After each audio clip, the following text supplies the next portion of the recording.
We'll start off tonight's meeting with prayer and pledge. I'm going to ask Councilwoman Sylvia to lead us in prayer. Councilman Balls in the Pledge of Allegiance, please. All right. Thank you. If you'd be so kind as to bow your heads if you'd like to. Kind, gracious Father, Lord, we thank you for this meeting and this coming together as a community, as a city, in the city of Saginaw. Father God, we asking that you would lead and guide and direct us to handle the business that we were elected to handle. And Father God, we would be so careful to give your name the praise. All the honor and glory is yours. In Jesus' name, amen. Amen. I pledge allegiance to the United States of the United States of America and to the republic for which it stands, one nation, under God, indivisible, with liberty and justice for all.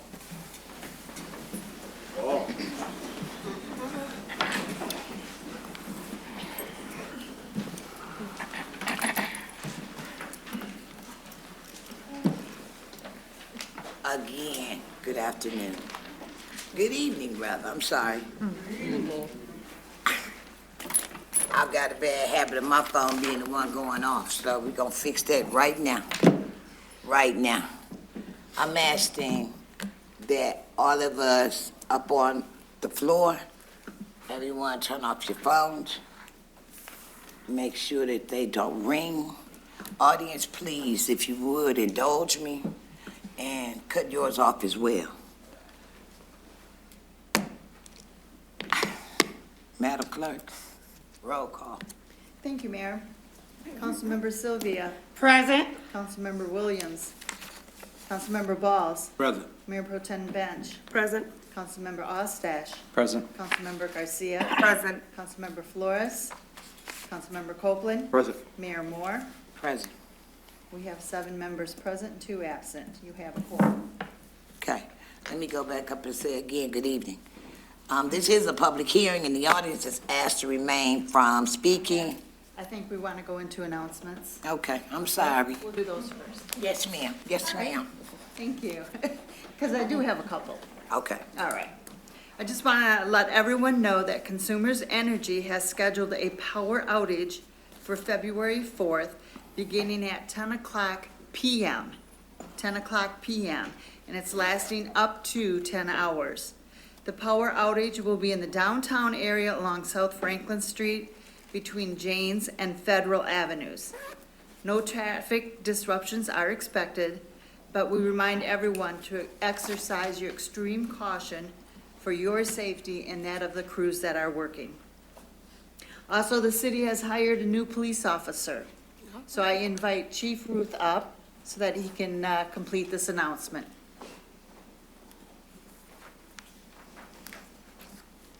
Thank you very much, Madam Clerk. Council, I appreciate the opportunity this evening. I don't normally come before you with new officers to swear in. However, back about a month ago, we swore in 7 other officers. At that ceremony, I indicated that we had 1 other officer that was going to be sworn in a short time later. And I'm extremely proud to have that person here today to do the swearing in, just for 1 person. I'm glad that the city manager allowed it, the mayor allowed it. And I would proudly like to introduce to you Asia Green. Would you please step forward, Asia?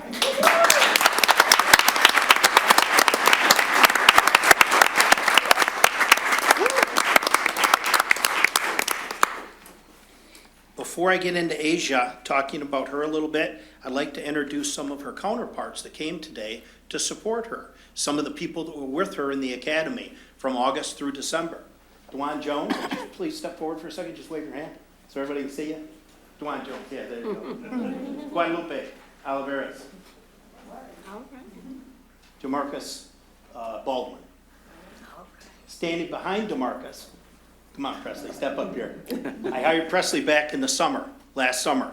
I don't think anybody's really seen him yet because he's been working midnight shift. Great officer, came to us experienced. Very proud to have all these individuals working here at the city. Asia, I'm as proud as a button. I know I'm as proud as her father and her mother and her whole entire family. Born and raised in the city of Saginaw.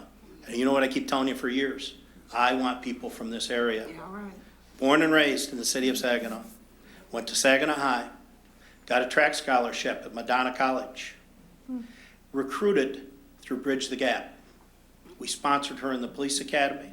She graduated, passed the state test. She's ready to go. This Friday, she's going to go into the field training program. Extremely proud. Asia, if you could step forward to the clerk, she'll swear you in. So can I do this right quick? The newcomers who came to this, don't sit down. I need y'all to come up and back up Chief Roof. Come on, sweetie. You work third shift, but I need you up here too. Come on. Come on.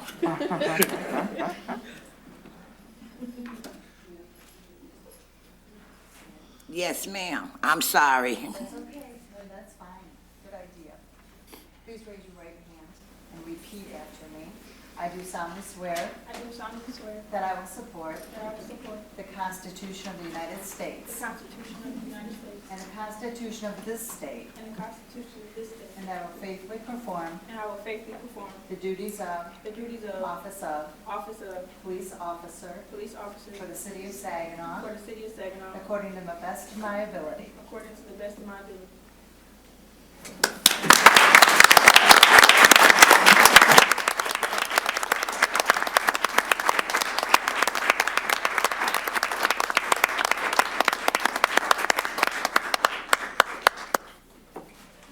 Now, we're not done yet.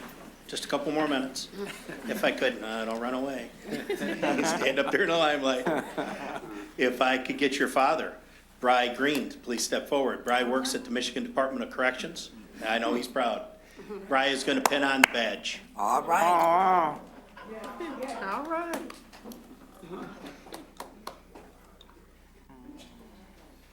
Don't stick it, Daddy. Just remember, if he does stick you, we're not laughing at you. We're laughing with you.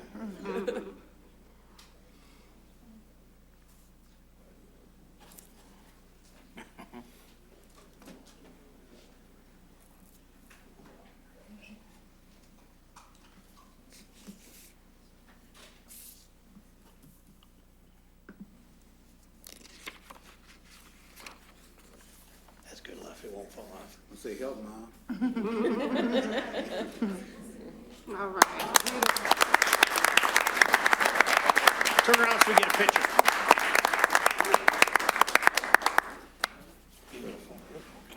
Outstanding. Thank you very much. Awesome. Hold on. Officer Green, could you please go around and shake everybody's hand? We should just start here. Welcome, thank you for your service. Thank you for your service.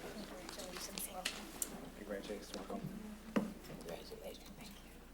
Congratulations. Thank you for your service there. Thank you.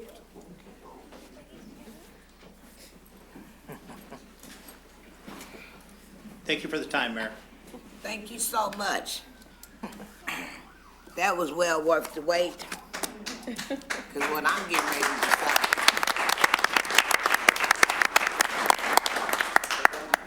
say, some people will probably not like it, but I need for the audience, when stuff is going on, I can hear echoes and mumble from the back of the room to the front. So I'm asking that everybody tonight be respectful and mindful.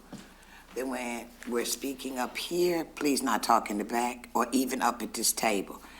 They not just included, okay? They still can't talk either.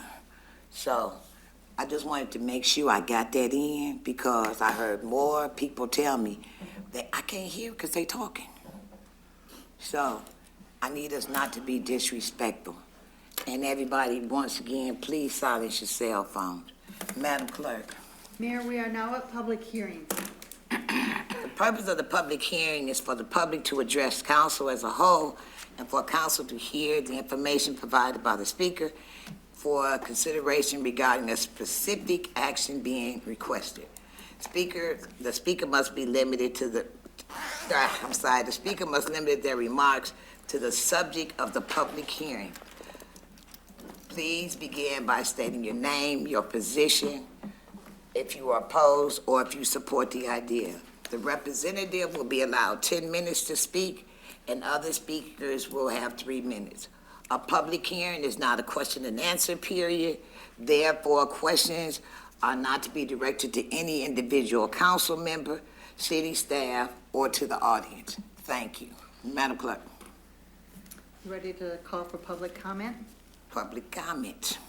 Yes, ma'am. Good Who evening, is- Mayor, council members, manager. Are you representing the applicant? No, but our Okay. comments will be brief. So the No, applicant is there anyone here that is representing? Yeah, we do have the developer in there. Do they want their 10 minutes first? They want the Sure. 10 minutes, so they're gonna give you the 10 minutes. That's what she's saying. But they would be the main Yeah. speaker. Madam Clerk, has the purpose of the hearing been read? Oh, I did not state that. Thank you, Attorney Lusk. The public hearing tonight is a request to establish an obsolete property rehabilitation district at 1315 North Fifth Avenue. Now we'll go back and do it the right way. I knew it was something we was missing. But is there anyone who'd speak on behalf? And we do have that, so. Hello, Council, Mayor Pro Tem. My name is Tarsha Works. I am the developer, 1315 North Fifth Avenue. Company Ashrack Co., which is a nonprofit organization. Purchased the building back in 2019, have been doing several programs since 2000 here in the city of Saginaw, asking for that building to pretty much be renovated. It was a very distressed property. When the building was purchased, it was just obsolete. Everything has to be redone. It has been gutted out. New electricity, plumbing, and everything is in the making, scheduled, and we were waiting on this hearing because it's really important that this facility is established here on the north side of Saginaw, because it is a distressed area, and the whole object is to rebuild that side of town, and programming and fixing up the parking lot, fixing up the area. I think it would be beneficial to the entire city of Saginaw and increase the tax base as well as economic development.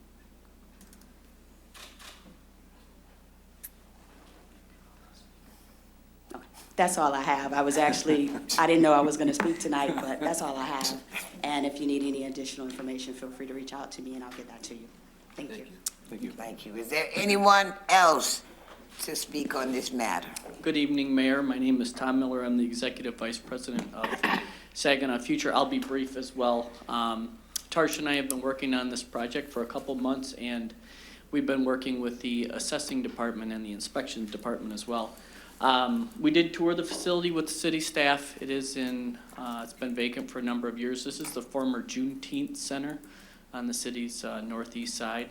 And just so you'll recall, OPRA's Obsolete Property Rehabilitation Act exemption allows the city council to freeze the taxes at its current rate, so you'll still collect the taxes as they are today, but you can freeze the tax rate for up to 12 years. And that's so as to not punish Tarsha for investing in her property. So the city will still collect the taxes they receive today, and then any improvements that she makes on the property, she won't be taxed on.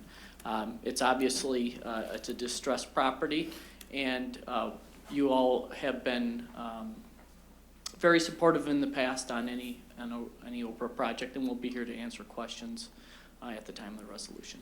Thank you. Is there anyone else to speak on this public hearing? Is there anyone else here that would like to speak on this public hearing? Final time. Is there anyone here who would like to speak to this public hearing? I need a motion to close the hearing. So moved. Second. It's been moved in second. All those in favor signify by saying aye. Aye. All those opposed, nay. Madam Clerk. We are now at public input. We welcome you again. For those who have signed up to address council tonight, please speak slowly and clearly so we don't miss what you're trying to tell us. You will be called to the podium by the city clerk, who will time you. Each speaker has 3 minutes for the limit, and the clerk will be also timing you. Again, I ask that we remain and be courteous and respectful to the members of the public and to those watching on SGTV and to the council, and so that the council can hear and understand what is being said and what needs to be considered. Madam Clerk. Our first speaker tonight is Audrey Beatty. She back there. She coming in.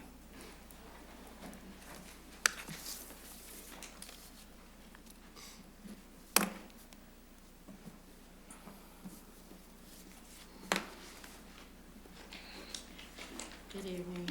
Good evening. Good evening. Audrey. New group, all due respect to whom honors due. I signed up at 1 o'clock so I could be the last one to be called up. But anyway. My reason for being before you is several. My reasons are several. I was here 2 or 3 years ago, and one of my major complaints was the lack of professional regard for the seniors on the east side of the river. At that time, I think I cited the fact that since there were only, well, after the pandemic, there were only two. The Marie Davis and then the one out in the county at Bridgeport, not Bridgeport, Buena Vista. Okay, if I were to state all my reasons for being here this afternoon, nobody else would be able to speak, but I realize I'm limited by time. What I would like to emphasize at this moment is that I am not satisfied. I remember as a kid in Saginaw going to Potter School. There was one time that we were called a model cities. We're anything but that now. And if you don't figure out a way to bring the young people in this community to interact with the both sides of the river. There's one public school for junior high and one public school, I guess, for, well, high school or anyway. But somebody needs to come up with a plan. Now, so much for that. My focus is still on seniors. Seniors, how can you hire somebody to be a consultant to address the needs on the east side of the river that has not even conducted a real survey among the residents? I don't know anybody. You might have some agencies that are supposed to do that, but they have not done a complete, not a complete survey that was effective and that was administered or accessible to the residents over there. There's so many things. You already know that we already know housing is an immediate need. But there are other things. I'm not going to get into a lot of things now. I'd just like to know, how come you haven't formed even an ad hoc committee to determine the needs for the monies that you plan to spend for ARPA, whoever? But there are some needs to be addressed. And the Marie Davis Senior Center is one of those that really needs to be looked at. You got a center that's been there for years, that when you walk in at one particular end, it looks like somebody's pantry or closet with boxes all on one side and then tables. Not really. Then you got 2 tables behind 3 rows of seats where the people are supposed to eat. That's not fair. And your grandparent, your Motion to extend the speaker's time for 45 seconds. Thank you. Wait. Second. All those in favor signify by saying aye. Aye. All those opposed? Just 1 minute, Ms. Beatty. Okay. And your grandparent program, now they're obviously well-funded or whatever, but they're through, I don't know what branch of government they're under, but the branches of government need to come together and and express or define some totality in services to there's nowhere you can walk into that center and even check your email. You can't even check your email, you can't even do internet. You can't even go to the internet at that center. And then in Buena Vista, they don't even have computers either. There's not one computer site that a resident can walk in and use at BV and at Marie Davis. That's not fair. And then we got a lot of black seniors around here. Y'all need some black folks running some of these senior centers so more people will be addressed. I understand you got the why, but that's not all. That the why is All right, Ms. Beatty. Thank you. Thank you. Our next speaker is Danita Dorsey.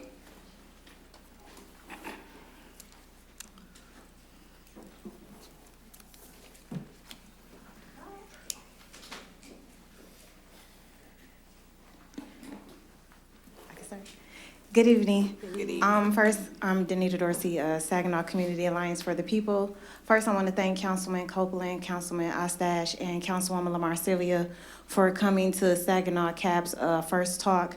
We thank you for coming out and listening to the community and engaging with us as we listen to see what are the housing needs here in the city of Saginaw, so thank you.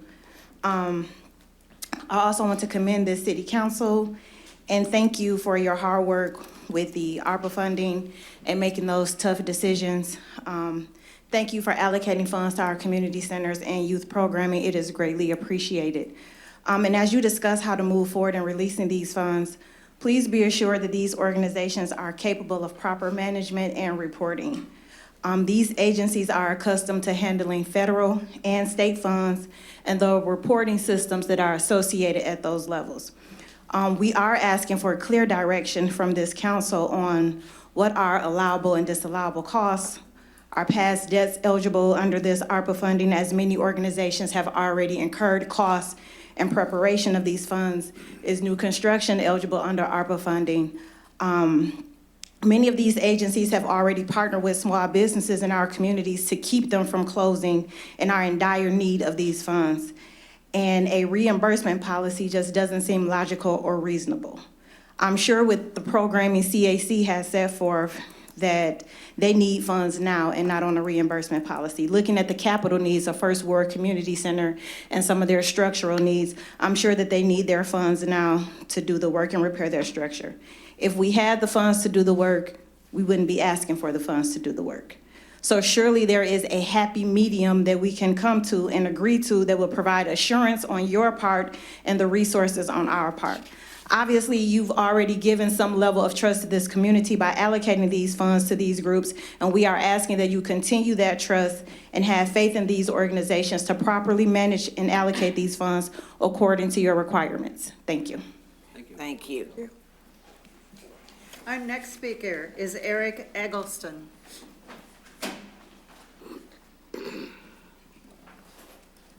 Good evening, city council members, staff, Good evening. residents. My name is Eric Eggleston. I live at 1913 Amherst, right here in the city of Saginaw. And I'm also the founder and CEO of Youth Development Corporation. I want to thank you all for the work that you've done thus far for the ARPA funds and getting those funds out. I come before you today because we are in federal grant season. YDC would love to receive an award letter or a copy of a resolution on letterhead so we can leverage, because that's what we talked about in the beginning, is what is for sustainability and how you plan on leveraging these funds. Well, with the amount that you all gave us, we plan on doing 2.5 years. With additional funding, we'll be able to tack on another 3 years. So we are looking at 5 to 7 years out with leveraging funding. And I think that's what this is really all about, sustainability and leveraging. So if you have or you've been in doing federal grants, you know February 1st, February 15th, YDC is looking to apply for 3 federal grants at a minimum of $1.5 million. We would love to see that funding come to not only Michigan, but to this region. The dollars that we are targeting, only 1% of those dollars have made it to this region. 1%. Department of Labor tracks all of these. The youth bill grant that we receive, there's a rating scale of 1 to 5. Youth bill reporting requirements is at a 5. So we know how to report, we know how to do it on time, but we also know how to work through some of those difficulties that's definitely going to come up, especially being first time funded. So we just asking the city to move just a little bit faster, allow those organizations who are still going after additional funding to leverage, to get some type of official communication where we can meet these deadlines to apply for these funds. And the thing with federal grants, If you look at SAMS.gov, they open and they close within 30 to 60 days. So it's a quick turnaround. We're locked, we're loaded, we're ready. We're gonna submit with or without it, but with it, they get to see the skin in the game and the investment of the community that's asking for those federal dollars. So again, I thank you all. We appreciate it. We're ready to go to work. Have a blessed day. Thank you. Our next speaker is Julian Morris.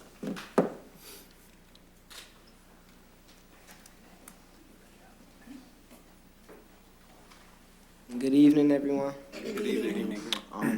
I just want to take this time to thank the City Council for thinking about young people with the ARPA funds of Saginaw. I especially want to thank Officer Williams and Councilwoman Lamar Sylvia for doing their homework on what programs they think are best for us. I want to thank you all for investing in our community centers and our youth programming. And I'm very excited about all the possibilities and good things that can happen with this money that we've been awarded. I've been contacted by a couple organizations that are already willing to work with SWAG, and I'll do my part to help my peers grow in other areas than just sports. But also, I'll do my parts to hold these organizations accountable for the funds. I'll be looking for real programming that benefits kids and real initiatives that gives us exposure and opportunity. And if I don't see this, I'll definitely be back to tell you about it, and I'll be writing about it in SWAG. Thank you. Thank you. Thank you. Our next speaker is Christina Jones.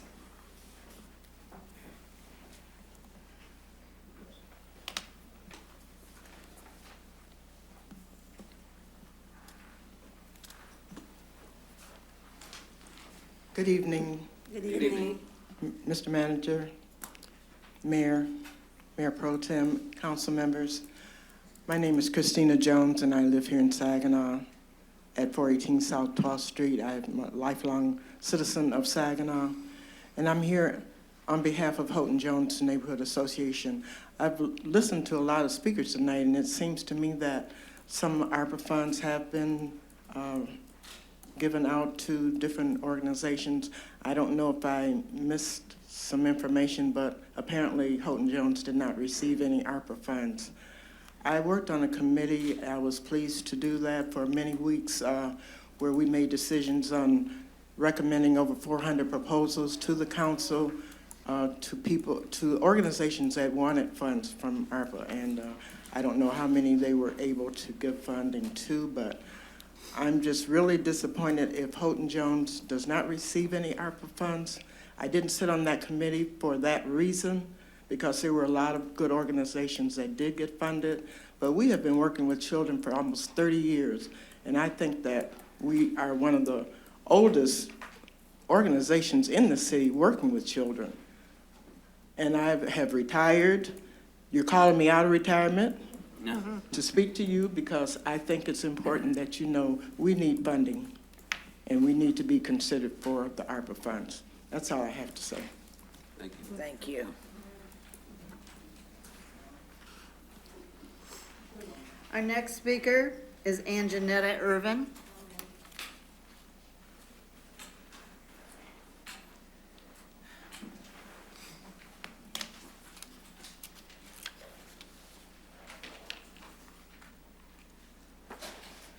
Good evening, City Council. My name is Anjanetta Irvin, and I live at 2517 Rogerson Drive. I am the president of Houghton Jones Neighborhood Association, 1708 Johnson Street, Saginaw, Michigan. I am here to reintroduce Houghton Jones to you this evening. For over 30 years, we have been established as a 501c3 organization. Our association mission is to foster a sense of community. We started our youth programs in the home of beloved Sister Lois Ann Schaefer on South 9th and Cherry. Because of our good work, shortly thereafter, we were gifted our current resource center through a Saginaw Family Foundation and Saginaw Public School District.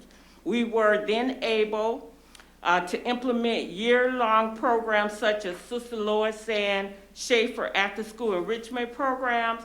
Our goals are to improve the skills of youth by helping with homework, sewing. We have violin lessons and instructions in all core academic areas. We offer a summer enrichment program where youth participate in classes such as leadership, gardening, YMCA swimming lessons, technology, poetry, craft, and field trips. We host monthly community meetings on the second Thursday at 6 p.m. All residents are invited to discuss the safety of our community. And we have the police officer and the fire department at those meetings. We also host yearly Halloween arson watch night events. So as you can see, we've been busy going about helping children and families. We thought our success work in the community for over 30 years would stand on its own merit. We were confident that Houghton Jones would be at the top of the ARPA funding. Well, not only were we not at the top, but we also didn't even make the list. As we understand, we received $0 out of a whopping $10 million that was distributed to other community centers, supposedly doing the same work we've been doing for over 30 years. Our building needs capital improvements like a new roof, a new layer of asphalt, and a parking lot repair, maintenance to the center. We didn't think it was necessary, but in hindsight, maybe we should have bombarded your emails and voicemails with reminders. Excuse me. Motion to extend the speaker's time for 45 seconds. Second. It's been moved and second. All those in favor signify by saying aye. Aye. All those opposed? 1 minute, Ms. Irving. She said resetting the time. Okay.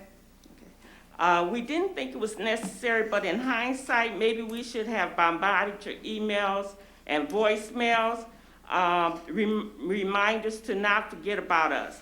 But as previously stated, we are doing the work, and we thought it was a slap in the face not to get any funds, 0 funds. And in closing, our grant request was for $415,000, a far cry for millions of dollars granted to other agencies. Please, please, don't forget about us because we haven't forgotten about the city. And thank you. Thank you. Our next speaker is Frederica Prince. Let me reset the timer, please. Okay.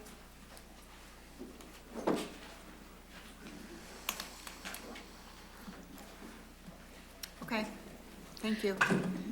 Hello, everyone. Like she stated, my name is Frederica Prince. I'm 23 years old, and I work at the Saginaw County Public Defender's Office while attending my last few semesters at Saginaw Valley. The statement, "It takes a village to raise a child," is very well true. Houghton Jones Resource Center was my village. They raised me to be the young, passionate, educated young lady you see today. This program wasn't just a summer program. It wasn't just an escape to get away from my mother and my sister for the day. But this program was my home, my school, and sometimes my dressing room, thanks to Ms. Reed for the summer sewing classes. I started attending Houghton Jones at the age of 8, which it started off as a garden program, and I was very much devastated when the program was vandalized. As the years passed, the program grew and evolved just like me. Houghton Jones was a garden program. It is an after-school program, a summer program, and also you can take up some sewing classes. This program taught me so much that every young kid needs to experience. I was taught how to grow my own fruits and vegetables. I was taught how to run computer softwares thanks to Mr. Bowe. I was taught my acting skills and show my comedic skills thanks to Mr. Siggett. I learned how to cook with using different fruits and vegetables thanks to Miss Beth and Miss Sister Lois. She made the best zucchini bread. And I also got my fashion sense and my style from Miss Cecil and Miss Shirley. They both taught me how to sew. One summer, I even walked in a fashion show where I made my whole entire outfit from my shirt to my purse. Houghton Jones offers so much to kids all around Saginaw. So many great memories, so many friends, and just being a product of this program is the greatest blessing yet. Houghton Jones taught me everything I needed to know. As I grew older, I couldn't attend the program anymore. But to see my younger cousins be a part of this program now excites me. The opportunities, the experience they have in store for them, every kid in the world needs to be a part of this program. Houghton Jones will always be my village, and I am who I am today because of Houghton Jones. Thank you. Thank you. Thank you. Our next speaker is Salim Manan. I'm Salim Manan, and this is probably one of the hardest things for me to do because I want you to put yourself in people's place. When I started my first fasting, I didn't eat from sunup to sundown for 30 days. And I would never forget what it was like to not eat or drink water during a hot day. And you know what I thought about? I thought about the people that had to not voluntarily do it, but they had to do it because they didn't have it. And I said, no one should feel what I'm feeling. That's why I got started to work with Houghton Jones. They're the reason why they're here and they didn't get zero, because they're not the kind of people that blow their horn on what they do. They just do what they do. And I'm sorry we didn't say more about what we've done. You heard from one young lady, but there are many other children that have been through our program. Michael Balls know it. When they first opened up the youth program, I made a presentation there. The first very job they had was to make raised beds for that community center. And they made those beds and they brought them out. We bought the material and we helped them do it, and then we had a party for them. So we helped them and they helped us. And we brought kids in. And what's so beautiful about it, these people are humble. And if I can tell you how they felt when they heard that everybody was getting millions and they getting this, you just hear the response from them. One of them said, they don't value us. They're not doing us right. What's going on? Do you know we there? Do you know what's going on there and what the work that we've been doing in the community with young people? I've been working there. And one of the signs of a leader is that they recognize the common people in their effort. You are no leader if you don't see the grassroots. That's why Jesus said, the Son of Man, what am I but grass? They're important. Just like you respond to the Shaheens and give them importance, or the other organizations that you distribute money to, these people deserve the same consideration and respect because they did not give in to the narrative that we're giving up on human life. We're not giving up. They call this Saginaw, fourth city in terms of violence. These people had made it in that area where there was nothing but corruption, and they built something from nothing in that desolate area over there, in that house. And then they have to suffer that you don't know that they exist. And we have to come out here and go through this. We didn't even come out and march and try to appeal to you what we were doing. You didn't even know I was on there. I came before this board and said nothing of my involvement with them. But I've been working with them for over 15 years without pay. And I got something out of it. In that neighborhood littered by prostitutes, drugs dealers, that's changing now. That's changing. Motion to extend the speaker's time by 45 seconds. Second. Give us 1 minute, please, so she can reset the clock. Yes, ma'am. There's been moved, it's been motion. Did I get a second? Yes. Sure. It's been second. All those in favor signify by saying aye. Aye. All those opposed, nay. Okay. Okay. Before I start, I want to thank you for your consideration. I appreciate that so much. He's my neighbor. City manager, my neighbor too. You started. You started already? Yes. Well, you shouldn't have You did can't that. speak. You cheating. No, you are. It's your time. I'm sorry. Some people in this city are lost from their humanity. Don't you know that we just had young people kidnap somebody and was torturing them for days? Did you hear about that? and the guy jumped through the window. What is happening to us? The shooting and the killing. Here are some people that haven't been lost. They still protect their humanity, and they work with young people in this community where most people have given up and become selfish, looking out for themselves, and they're working. Thank you so much for your consideration. Thank you. Our next speaker is Lisa Purchase Kelly.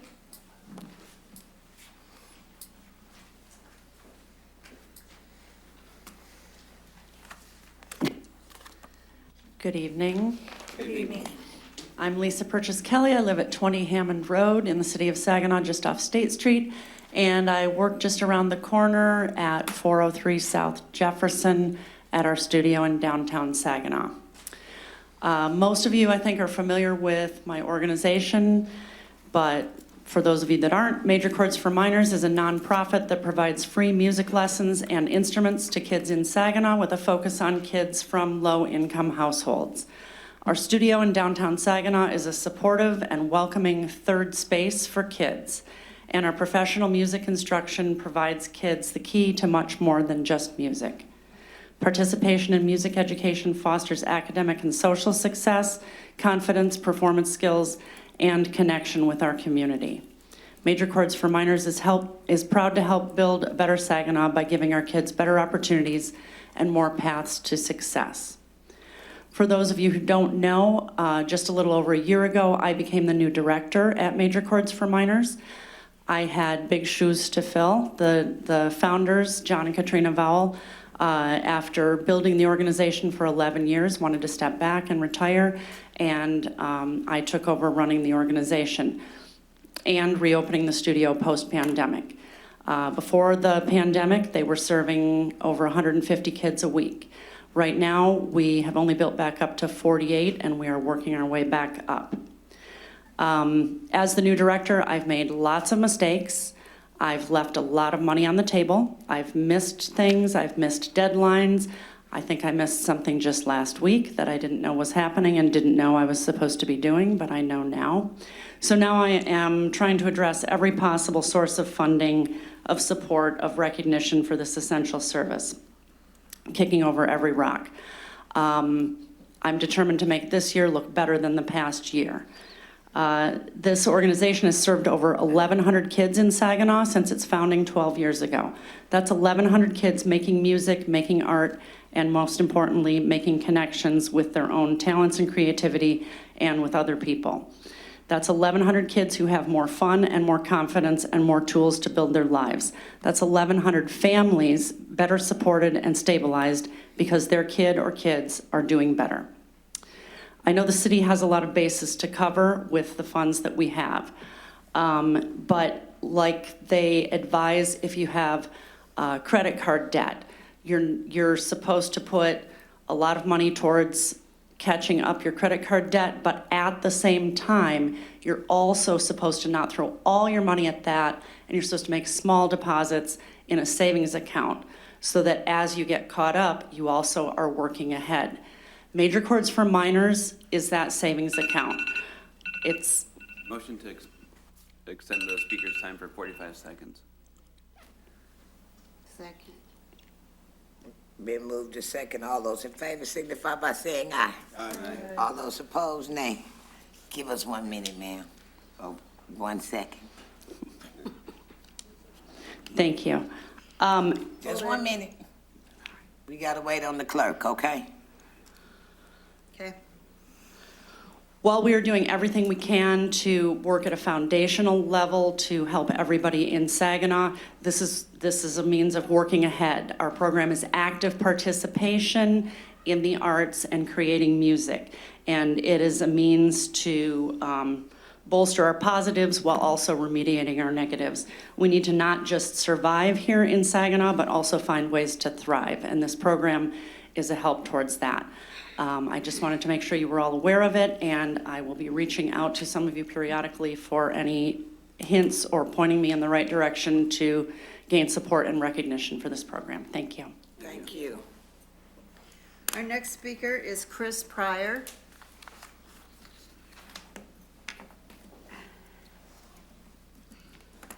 Good evening to our mayor and our mayor pro tem. Thank you for this time. I want to just say thank you for your commitment and hard work for our city.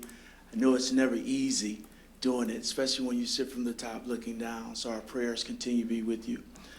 My time tonight is just to talk about the marijuana dispensaries that have been all throughout our city. I have a concern for so many of the marijuana dispensaries that we continue to see that all throughout our city.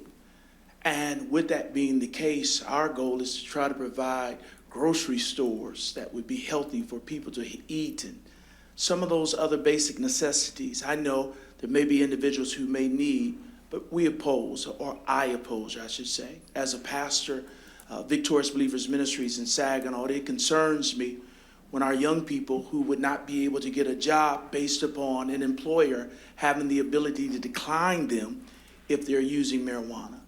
And so with that being the case, I think these are the things that we need to look at as a board member of the Saginaw Board of Chambers. There are many businesses that come and they said there's not enough quality or qualified people in our community. We narrow that gap even more. And so with that being the case, we've looked at studies from Colorado that show the other states that have taken on legalizing marijuana, the effects that it has caused. Many of those states have increased with their youth usage. We don't want that to happen in our city. We're having great people who step up to be police officers. And so with that, I would ask as we would look, I know there's a proper potential for rezoning. Let's just stick to the boundaries of what we said. If we give a person an inch, you keep giving a mile. I think one is enough. We've opened on every pretty much corner of our city to have these marijuana places. I'm asking you just to rethink it so that when businesses desire to come to Saginaw, it's other businesses who want to continue to help us grow our community. Many will cease because they continue to see the influx of marijuana dispensaries in our community. Thank you. Thank you. Thank you. Up, excuse me. We cannot clap. We are actually in a meeting. Our final speaker tonight is Alex Mixter. Well, good evening. Good evening. So I'm here to actually talk about a building that I've been talking about for a while now. It's the one over on Genesee that has had the road closed off for quite some time. And if you've heard me talk before, one thing I talk about often is that the money that we spend on tearing down a building is usually more than the money that we need to spend to repair the problem that's at hand. And it's not about completely rehabbing the building, it's about addressing the problem that causes a road to be closed. And so we worked very closely, myself and the Mayor Pro Tem Annie Bench, we're working very closely with the land bank, and we established a really productive relationship with them to the point where we were talking about this exact concept of how can we utilize the money we're going to spend on tearing this building down. And that comes out to $98,000. So what we learned is that we could mothball this building for that amount of money. To reopen the road, it was about $25,000. And there's other things that need to happen, of course, but it's about the building being there.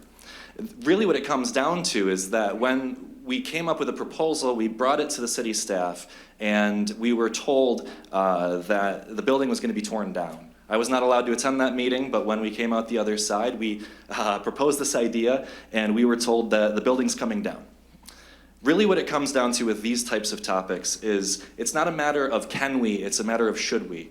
It's not a matter of having the money, because we have the money these days, but should we? When we look at the momentum in this area, we just had a building 1 block away sell for $965,000. Right now, Jacobson's is being redeveloped. We're working across the street, and the guy next door has not been able to open his business because of this building blocking the road, and because it's dangerous, he cannot have an occupancy permit for his business. He's losing money on a rapid basis, month to month. And this is really not just about me as a person who's trying to develop a building. It's about what we do with the buildings we have in public ownership and the standard we're holding them to, and whether or not we're going to allow buildings to demolish themselves by doing nothing for 11 years. and just letting this happen. And again, this isn't about history either. I think that's a big misconception about everything I say, because they think it's just about, oh, these old buildings. Well, it's actually about the infrastructure. It's about the small businesses we will not be able to have when that building is gone. It's about the residences that can go upstairs that we will not be able to have, the partnerships we could have, the grocery store we could put on the first floor, the amount of things that we could do with this building, and the question just stopped right after we proposed an answer. So the one thing I want to say, actually, with a little bit of history on this, though, is that the guy who built this is a guy by the name of Jacob Nicodemus. And the reason he built this building was between lumber and automotive. He built a building to say, I believe in this city, and it was on the front page of the newspaper that he believes in the future of Saginaw as a growing and promising city, and we're tearing that building down. Thank you. Thank you. Mayor, we are now at reports of the manager. Mr. Manager. Mr. Manager, it's your turn. I think we got an order here. Oh, you know what? We did jump ahead of time. It's council. It is. That's okay. That's okay. It's okay. We've been knocked off our feet, so tonight, it's okay. Council remarks, Mayor. Council members, you still get 3 minutes. Okay? 3 minutes. And there is no extension for you guys. Tonight we will begin. God, I'm even lost on it. Tonight we will begin. Who will? Excuse me. Yes. I just want to point something out. This is you just made a minor mistake on here for the council do their report. The last minutes, we didn't have the council in here, and it's not on here now, so that's probably why you. We didn't have it, yes, we didn't have it in the strategic planning. So we had a copy paste. Right. It was Yeah. just an error on And it's my not on side. here now, so. So about council. So I'm gonna assume that you had a student or something come in and made a small mistake in your office. That's why it's No, I not can like admit, that's my error. Thank you, though. I'll own it. So let me go back to where I was. I'm so sorry. Council members, you have 3 minutes as well. Please stick to your subjects. And we will begin, I don't know, because we don't have, okay, I'm calling. We will start with, no, I'm starting on this end. Now, just because you asked me to, I'm going over here. You know what, and I figured you would do something like that just because I asked. No, that wasn't the reason. We will start with Councilman Copeland. Okay. All right, good evening, everyone. Thank you so much for our public speakers who came this evening to share. Thank you for sharing your heart. I think that, and I think, Mr. Manning, you said that it was one of the hardest things that you had to do. And I think that that has to be acknowledged. Thank you for being willing to do one of the hardest things that it is for you to share your heart with us. And I want to say thank you because we were listening and we hear you. Thank you for all of our public speakers. Want to say congratulations to Officer Green. Thank you for serving our community. Also, thank you to our other officers who were recently sworn in. I just continue to pray God's grace and protection over you all as you all serve this great city. Thank you again for what you do. I did have just wanted to share one thing. Upcoming, the Women of Colors. We had this past weekend, spent some time celebrating the life and legacy of Dr. Martin Luther King in the city of Saginaw, and to hear from our local officials, just to see the vision of Dr. King and how we still have work to do. We still have work to do. And we heard it this evening, just honoring the humanity of those that we serve. But January 28th, there is a youth explosion that's going on at put on by the Women of Colors. It's going to be at 11 a.m. at the Success Academy. They have Dr. Webb that will be there. It's another opportunity for our young people just to get out and have an activity that's going on. I do encourage you all, if you're looking for something to do, there are a lot of things that are going on that I'm still learning about. Every day we hear about what's going on in our community. Councilman Flores, I do want to share my thoughts and prayers with the family of the young man who was recently found, who Councilman Flores was sharing during his councilman minutes for the past 3 weeks. My thoughts and prayers are with you all. Just as we continue to go through this winter month, please Take care of your seniors. Look out for your seniors. It is getting cold. Well, I don't know what the weather's going to be this week, but as it's getting cold right now, check on your seniors and check on your loved ones, praying God's blessings and prosperity for the city of Saginaw. Thank you. Thank you. Next, we have Councilwoman Sylvia. Thank you so very much. And so you all probably have to ring the bell on me because I definitely need more than 3 minutes. First of all, I'd like to say thank you to all of the speakers. Definitely appreciate the young people, that means up to 110, that come and to the council meetings. And I'm gonna try to go real quick. First of all, I'd like to say congratulations to Kat. We were in a meeting, conversation with them on this past Saturday. So informative, talking about housing, what has changed, etc. And anytime the White House calls you to the table, you must be doing something. So, in regards to the youth, most of you all know me and know that's me 101.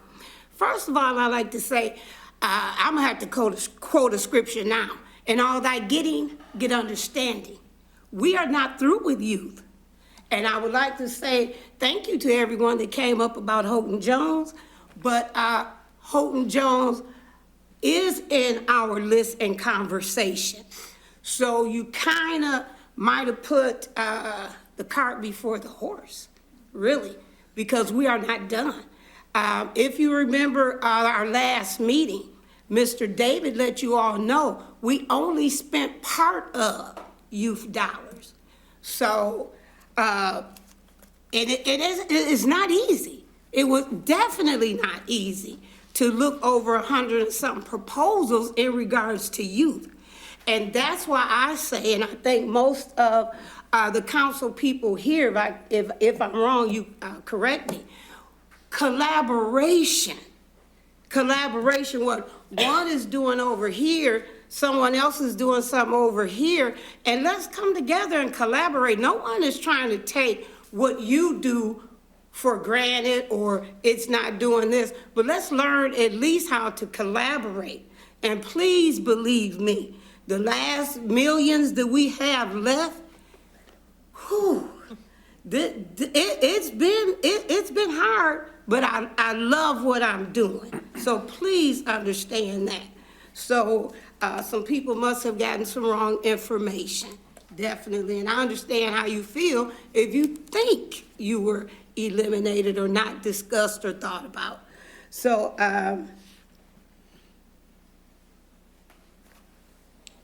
let me make sure. You better come on, your 3 minutes clicking. 2 of my seconds. It is many very, very good programs in the city. Thank you. You know what, we have to keep order, so we gonna be respectful. Next, we have Councilman Balls. Thank you very much, Mayor. I'd like to thank the citizens coming here and expressing your concerns to the city council, the city manager, and everybody else here, because we know that you care about the city of Saginaw. We know you care about the citizens of the city of Saginaw. We thank you so much for that, because we care too. I mean, everybody here at the city council here, most of us, we do extra work on other committees and stuff like that to try to help the city out too, so we all care. So when we come here, we're gonna come here as a family, we're gonna fight it out, duke it out, and figure out the best way to make the citizens of the city of Saginaw whole. And thank you so much, and thanks for sharing that, what you shared, because I'm sure a lot of people wanted to know what happened. I'd like to thank God and the Bridge to City and the Bridge the Gap Committee for getting involved with hiring polices in the city of Saginaw that look like the citizens of the city of Saginaw. It's a wonderful thing. These guys get together, they raise money, another charity organization, they raise money and send these young people to the academy so they can come back in their hometowns and be policemen. It's a beautiful thing. I just hope that they live in the city too, because I think it's, it's good to hire people to live in the city and they work in the city and they pay their taxes in the city, but not only that, it'd be good for the police to live next door to the citizens so they can put a check on the citizens. You know what I'm saying? I mean, it's one thing if the police come here from Midland and then drive out of town and don't never engaged nobody. Only time he engages when he's at work. But if somebody can talk to that policeman every day, I'm sure it'll make things a lot better here in the city of Saginaw. So thank you so much for wanting to be a police officer in the city of Saginaw. And I'm going to ask God to look over every step that you make to make sure it's a safe step for our citizens in the city of Saginaw. Amen. I'd like to thank Mr. Mixer for coming here and expressing his concerns about the buildings and stuff like that. You know, it's one thing you got a building that's falling down. It's another thing you got somebody want to fix it up. I mean, it may hurt somebody if it fall down. I mean, it's a situation that is really a tough situation. So I hope that we can come together and make sure to make that whole for everybody, especially the young man that has the building next door that can't open up. You know, it's a terrible thing. But there's a lot of things happening in the city of Saginaw. There's a lot of more federal dollars out there, and hopefully we can get some more of those dollars here. We can come out here and fight again about where we want to put them at to make sure that Saginaw is looking good. I mean, we got a beautiful school coming up. I pick up the students that I work with every day, and they see their school going up, and they like, wow. And I'm like, wow, too. And I said, wow, I hope some of our citizens is working on those buildings, too, when they're going up, too. So it's a beautiful thing to see Saginaw coming up, and it's going to be all right, y'all. It's going to be all right, but let's keep fighting it out. I don't have no issues with that. So thanks for letting me share. Thank you. Next, we have Councilman Ostash.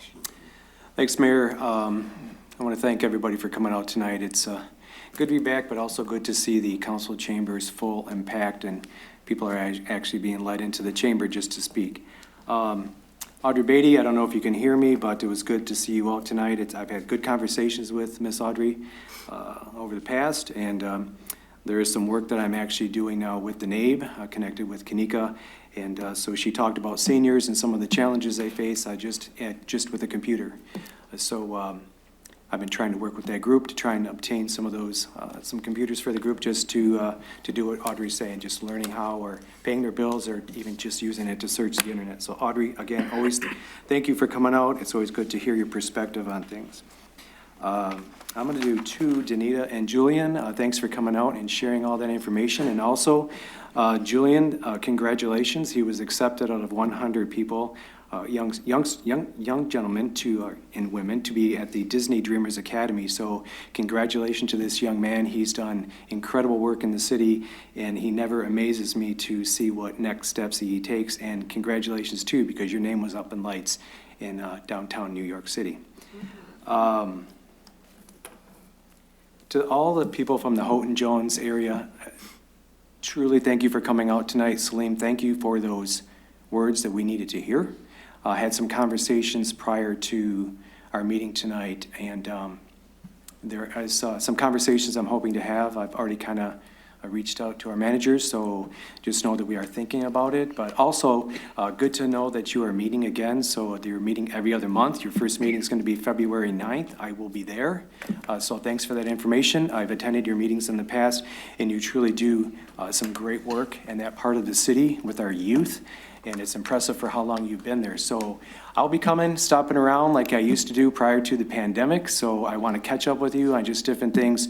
And we've also been talking too, because my place of employment is also trying to put together some financial training and literacy, budgeting. So I'm happy to come out there and share some stories on that too, and also bring them out to just hopefully once they get that program up and running, I keep tapping LaShanta on the shoulder. And I says, I know some people that I want you to come and see, especially for the fact that we're opening our first branch here in Saginaw. Not in the city like I'm trying to encourage them for the future, but they chose Gratiot Road at this time. And Alex, it was good to have coffee with you last week and get caught up on just some of this building, what has transpired, a lot of the emails. I'm still parsing through a lot of the information, but also I'm glad that you and I were able to make some plans for the future, to kind of sit down and talk about some of the other things in this city too that we may want to focus on. I know that a couple of the projects that you're working on, I have a toolbox. Thank you. Next, we have Councilwoman Garcia. Good evening, concerned citizens of the community. Thank you for all our speakers that came out this evening. It's nice to see a full house. This is my second month of being on the council, so it's nice hearing all the stories, getting to know a little bit more about the programmings that I had forgot about. So it's nice to hear from you guys, to know what type of work you guys are still out there doing. I am familiar with several of the ones, and also the Marie Davis Senior Center. Thanks, Ms. Beatty, for speaking. Seniors are dear to my heart, so I do want to look into that as well. We need to respect our elders as well, because they are part of this community just like all of us and have paved the way for us. So thank you for coming and speaking and reminding me of our seniors, that we cannot forget those important people in our life, okay?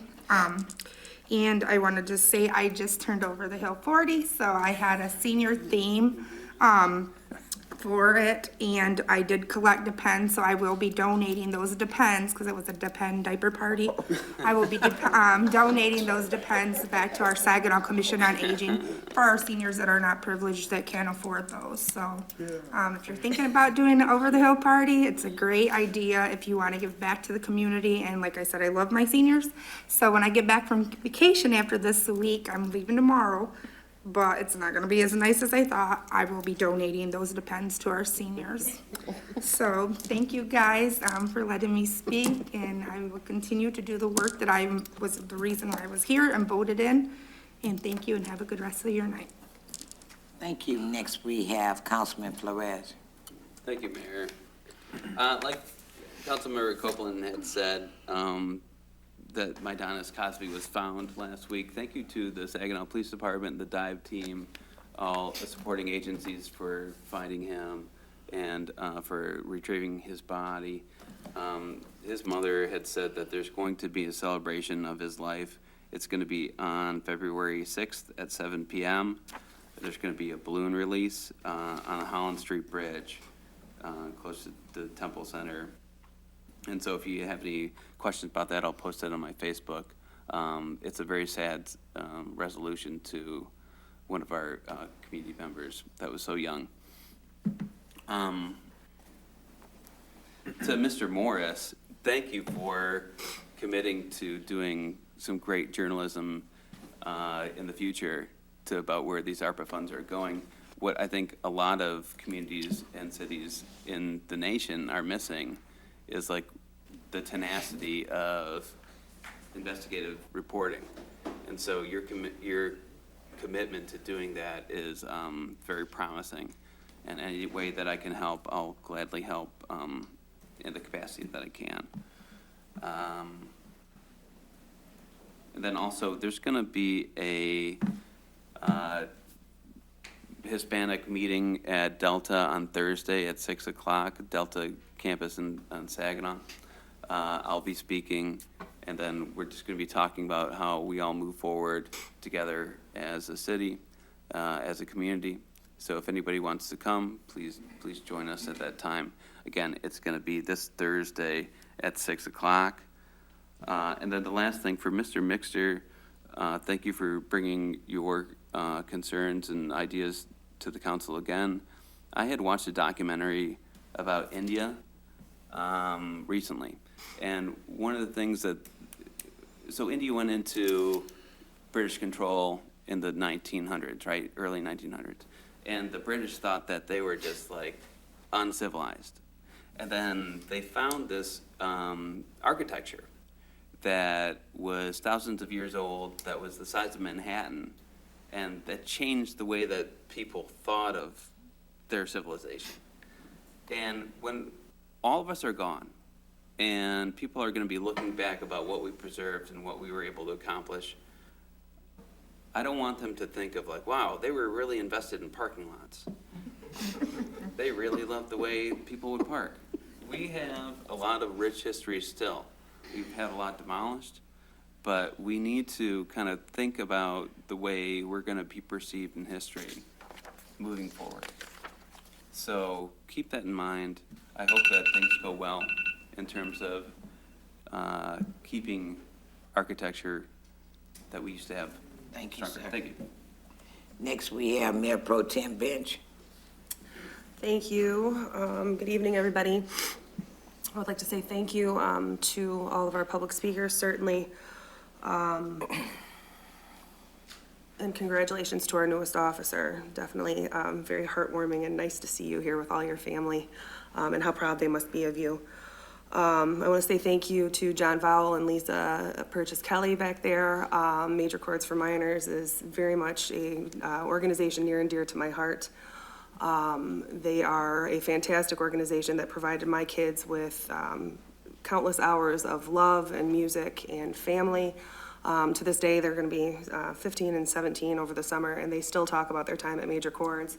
And much like Ms. Prince spoke of the impact that Houghton Jones had on her, I suspect my kids will be young adults still talking about what Major Chords for Minors did for them. So I just want to say you guys always have my support, and I am always one of your biggest champions and cheerleaders because I've seen with my own two eyes what you guys do for the kids, and I can't wait till you guys get your numbers back up. To the folks from Houghton Jones, we see you and we know you're there. We appreciate the work that you're doing, and I can only imagine it feels like a slap in the face to not be acknowledged and not know, whether you should have been campaigning harder or not. I appreciate hearing from you guys because we did hear from a lot of people, and we knew that there was going to be a point where the money was allocated and we were going to have people that we weren't able to give money to or weren't able to give enough to, and I do feel, after spending the last 2 weeks hearing from people after some of our decisions have made it to the public, I do feel that we have some organizations that we I would turn to our manager and ask during management update if he could provide an answer or clarification as to whether that full $10 million for youth and recreation was allocated. Because it sounds like some of us are under the impression that it has not all been allocated or that there's further funding. And I just think for everybody listening, they need clarity as to whether that's the case or not. But I want to say thank you to our public speakers, definitely Mr. Mixter. 708 East Genesee is a project that we have worked on together for the last year and a half at least, and is definitely a huge loss if it comes down, or in light of it coming down. But I will say that the relationships, the foundation that Mr. Mixter and I built with staff, with the land bank, this proposal that he has about looking at what we have in public ownership and how we treat that with public ownership and thinking outside of the box and taking demolition dollars and putting them into buildings. This is a viable idea, whether it saves this building or it saves the next one. This is a viable concept that I think we have to rally around because it's not about preserving history. It's about the economic benefit of having these buildings remain and not hoping somebody comes and rebuilds them again someday. I almost yield my time to the council. Again, it is always good to hear from our public speakers, and I know, I don't even know what to say. I'm at a loss for words. When we first got these ARPA dollars, I need everybody to understand, it was not easy up here. It wasn't easy when me and the city manager talked about it. This whole venture is new. Just like the treatment that we thought we were gonna get with the trash removal, it's new. Now, I'm not gonna sugarcoat it because I think we have spent all the money. But at the end of the day, it's more money coming. And it may come sooner than you think without all the strings. I can't speak for anybody up here but me because I know what I'm out here doing on a daily basis for the community. And I'm fighting. Anytime they tell me it's 5 pennies, I'm running to see where the 5 pennies at and how fast I can get them. It's a new season, it's a new day. And you and me got to believe that it's gonna get better. I hear pastors say it all the time. It's getting late in the evening. That my grandmama used to say it, and the sun is going down. If we give up on Saginaw now, which just sounds like some people have done, failure is not an option for me, okay? Let me clear the air. Failure is not an option for the city of Saginaw. We failed long enough. Now it's time to put our big girl panties on and fight. So that means that I understand that everybody is not gonna be happy with the decisions that we make. You know what, I've been toiling with this thing for the last year, 2 years, trying to figure out how we can do this to make it better. There is no answer to it. I hear people always saying, get the money back. Then what does that do? If you give money back, they ain't gonna give you no more. Okay? Okay? We don't get no money back in Saginaw. We try to get all that we can get. For my new officer, all of the new ones. That's why I had them come up front. Because I always hear from this table and out in the community, where we at? Oh Lord, the bell saved you. Madam Clerk. We are now at the reports from the manager. It is now your turn. We are so sorry. It's all right. I'm going to take a second because maybe the new officers want to go with their family to have dinner or something. So if you would like to leave, that's fine. And you know what? Can we do this before you guys leave?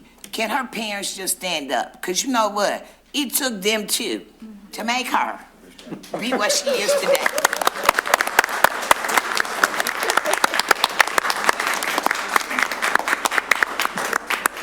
So now the city manager really knows how to clear a room. So I'm going to dinner with them.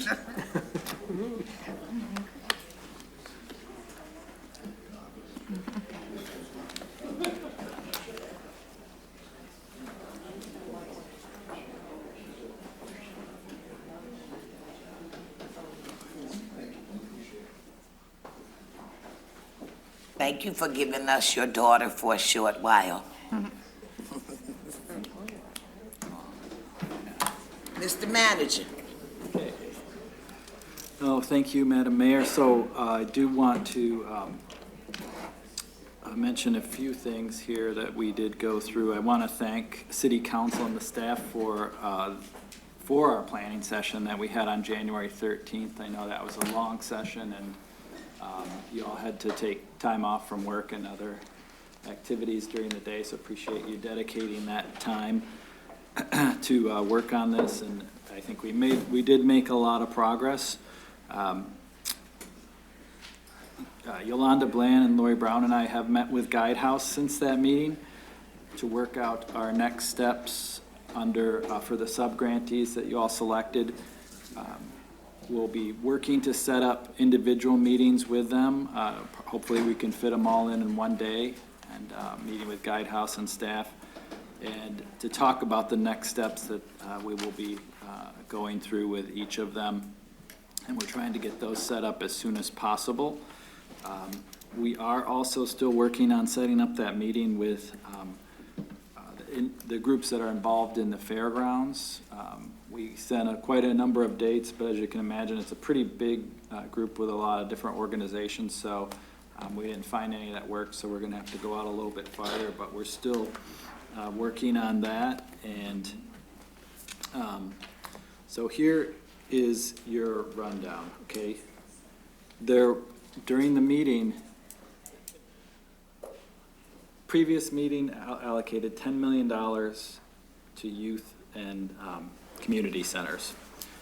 $8 million was allocated to youth and community centers during the meeting. No funds were ever reserved for job and job training, I think is the bucket that was. However, funds were allocated to that. So right now what is left total is $1.4 million. And there is another outstanding motion that council made several meetings ago when you did the public health bucket. So you made one allocation during that meeting, and the other motion was directing staff to bring back other public health proposals to council for recommendation and implementation and funding. So right now, we're looking at those to bring those back to you. So whatever you decide to do with the rest of the money, you'll have 1.4 million that's unallocated that would be for youth and public health, whatever you allocate it to. So those are the funds that are remaining.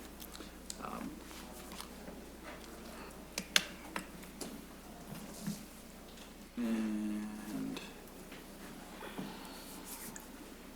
I think those are all the items. The only other item I had on was that the State of the City, February 2nd, is back in person, and I know the mayor's working on her speech, so we'll have tables for all council and our department heads at that presentation.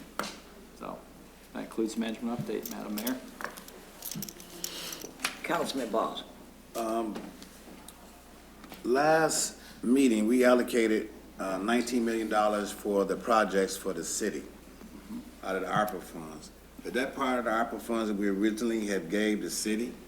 Yes. Okay, because then I noticed it was a total of 35 million. So how did that, what did that come in like?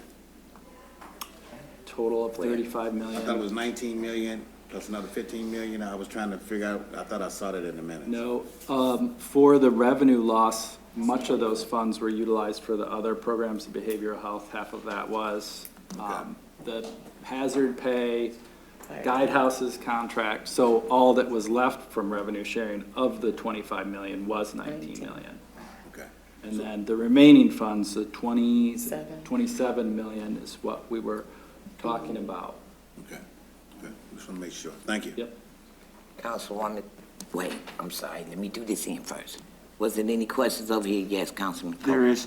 Is there any updates regarding the feasibility study? I knew I contacted David, and there was a meeting today that I couldn't make, but has there, from that meeting and the feasibility studies, are there any updates?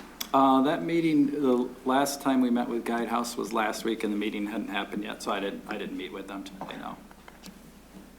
Thank you. Councilwoman Sylvia. Thank you so very much. I guess I have a problem. Hopefully I can get understanding, because I guess a couple minutes ago I said, no, I didn't get understanding. I sat on the committee for the youth. We've had several conversations. Our bucket had 10 million. We intentionally spent 8 million and set aside 2 million per looking at some other entities. And we were waiting on to hear from another entity. So, me personally, I don't know if my idea counted, excuse me, but how it's left with 1.4 million and we want to do with it, that's not what I thought we was doing and what I was told per Guidehouse, because David sat here and said, and I asked, I said, wait, we have 2 million left. He said, well, we're not talking about that. We're talking about the 8 million that you've already allocated. I was like, okay, that's fine. So I'm not understanding how any of the 2 million that was left for youth got spent, who made the decision, how the decision was made, where I was at when the decision was made, because I don't know what just happened. I don't know what happened. I wasn't privy to that, because I know we had 2 million. We left the 2 million for a particular reason.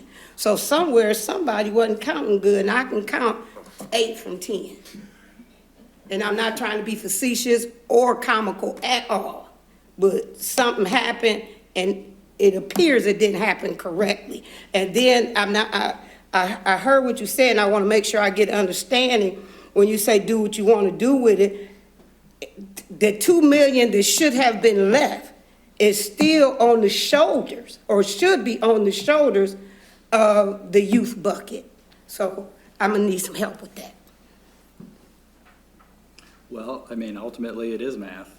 There was a bottom line dollar amount, council allocated what was allocated at the last meeting, and I think when you get down to it, I know when the subcommittee met for job training, they were pretty surprised to find out that they had such limited funds too.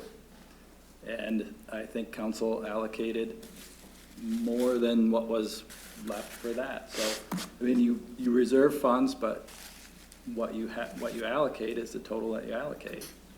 Okay, I understand that, but it seems like in the beginning of allocations, extra dollars were put extra places before this, because every dollar was supposed to be accounted for in each particular bucket. So some buckets decided they wanted a couple of more dollars. So our bucket was cool. My bucket was cool with 10 million. I understand you're saying something, but I'm not understanding what you're saying. Because if it was 10 million for the youth, I don't know, what was that the other bucket, job? Workforce, I'm sorry, I'm not trying. Did somebody somewhere say, okay, let's take some of the youth development money and put it to the workforce? Because I wasn't privy to that. And I think if you ask me to do something, you ask me to do a job, allow me to do that job.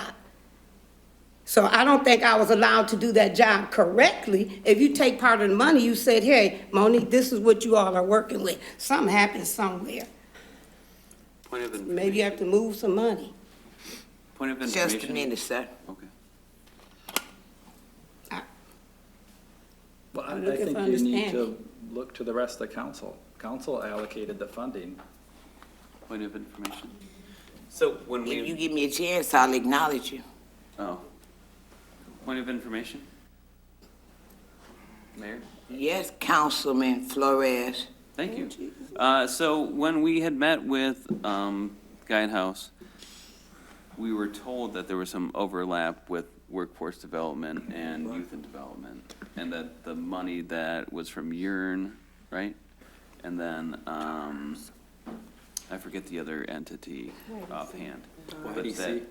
Yep, yeah. YDC. YDC. Oh, That those were overlaps that were both considered under our designated areas. So those were both things that we were putting money into, either capital or program investment, from my understanding.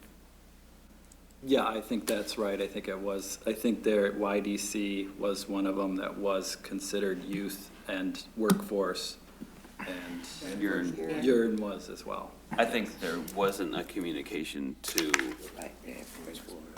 Councilwoman Lamar Sylvia's committee about doing that overlap. It was communicated to us, but I think we're on the back end of that. Okay. I think that there was more overlapping as well, because you had CAC, First Ward, all of those centers were overlapping in the retraining. So, I don't know where because you went over 8,000, if you add it up, it's over 8,000. 8 million. Well, 8 million. No. Okay, at the end of the day, we have this left. And so I'm sure that if you requested, and last time I checked, we did get a printout, and maybe you can send another copy so that everybody can see it in black and white. This is where we are, and this is how we spent it. So that everybody up here is more comfortable with every penny is being accounted for. Just like the community is upset, I'm sure we have council people who are upset up here as well. However, in the beginning, we said we were going to allow a 6-month review. So in 6 months, if these programs that we allocated are not doing what they're supposed to do, you need to understand, then we have to look at that again too. So I don't know where the confusion coming in, how we short. Yes, Councilwoman Sylvia. Thank you so very much, Mayor. It still stands where it stands as far as I'm concerned. And I definitely don't want to take up the council's times or the citizens' times and going back and forth. But right now, my understanding is zero, simply because you said, Monique, here's $10 million for youth. Allocated, look, read, assess. That's what I did. And when we had our meeting, we intentionally, so I don't know if the information didn't get back to where it should have gotten to, we intentionally left $2 million out of the 10 million. We intentionally did that with David and the committee for the youth. So maybe it was a lack of understanding on my part, maybe,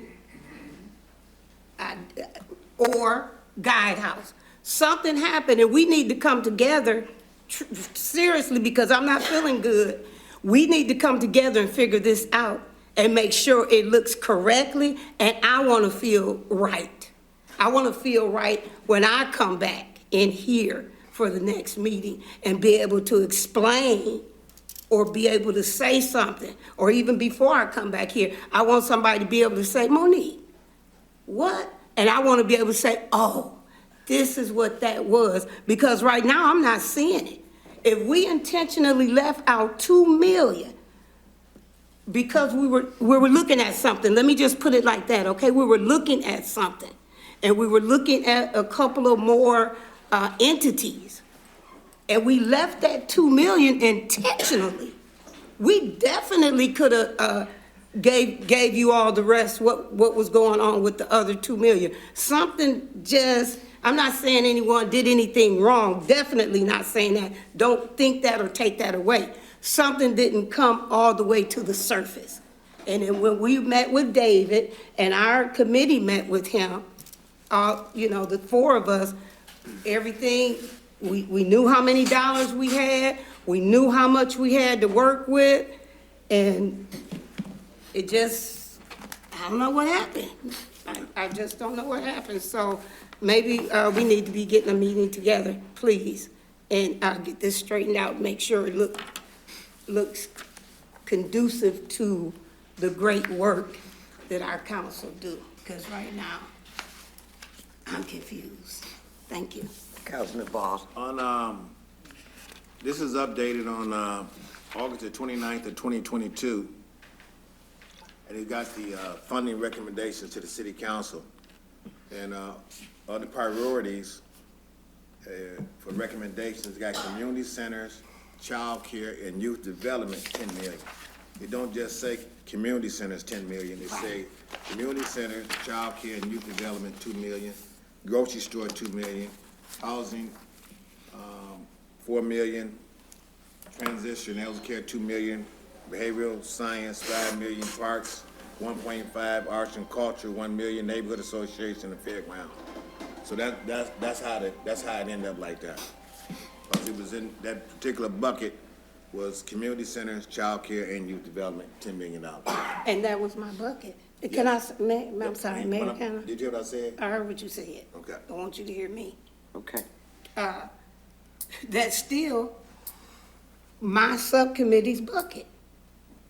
And like I just said, we weren't done. So I understand what you're saying, because that doesn't mean that we alleviated daycares, this, that, etc. We still had 2 million. I'd like to meet with the city manager, Guidehouse, our committee, because I wasn't there by myself.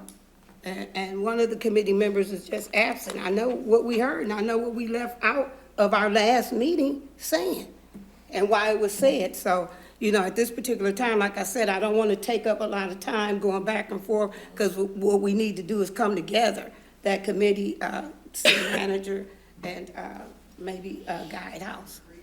That way we can get a better understanding of everything, so it look right and sound right. Okay. Thank you. Yes. Thank you, Mayor. Councilman Flores. Thank you. Do you have any information on, or you or the mayor, about the money that is coming that you made in your remarks, more money, or where that's coming from? He pulling rabbits out of my hat. No, no, I needed to make y'all laugh because y'all was too serious up here. There is money that's coming, but right now, I can't tell you where it's coming from, but I can tell you that listening and being in the position where I hear a lot of stuff, it is coming.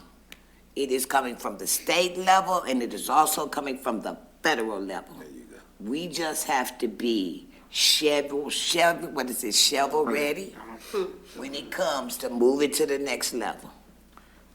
So when you ask me in particular where it's coming from, I can give you those two, state and federal. Do we know an amount?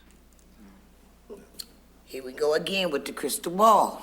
You never know when I'm We never know. All they tell us, and when they tell me, the city manager knows immediately, because I can't hold it. I can't keep it to myself when there's some money out there. So it is just, it's a matter of, it's coming, it's coming, it's coming. So we have some applications in for dollars for specific projects, primarily in water and wastewater, and some other infrastructure ones, but I think the mayor is talking about a lot of other allocations that are being considered from the federal and state government right now. There is a lot of additional money, particularly, I know it's at the federal level, but at the state level as well, that has been talked about, but I don't have any numbers or any specific knowledge about money that would be coming back at this point. When I used to work in the congressman's office, the majority of the things that I would do is draft grant applications for, it was usually Genesee County. But I think that's maybe what we're talking about. So thank you for clarifying that. And then also, there was something that was brought up in public comments. For every ARPA resolution that we had, that Part 5D, I think there's a confusion amongst the public about reimbursement versus return repay. Reimbursement is not the same thing as return repay, correct? When it comes down to giving.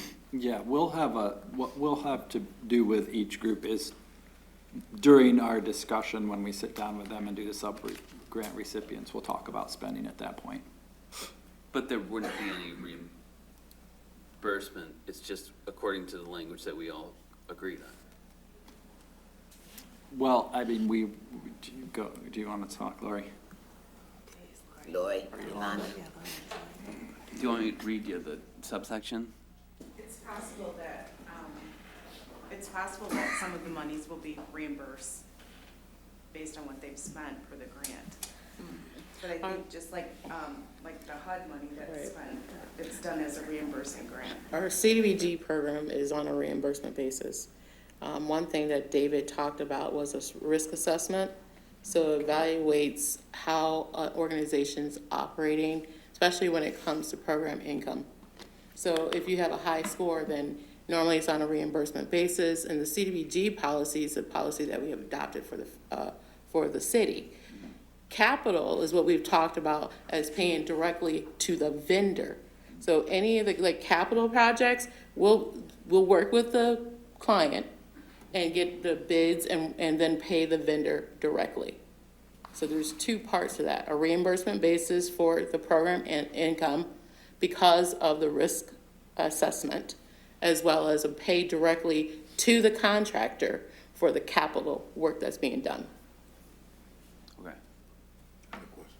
Go ahead. It's on your side this time. It's on your side this time. I'm glad that you recognize the older councilman. Thank you very much. Okay, as far as programming is concerned, are we putting money up front for people for programming? I mean, how are they gonna run a program if you don't put the money up front? I think that's part of our next steps with Guidehouse too, to determine the rules and the risk assessment and the sub-recipient agreement. And that was something that was discussed, David had talked about up front, is the requirement of the risk assessment. Okay. I want to make sure that we put the money in the organization where they can use the money for programming.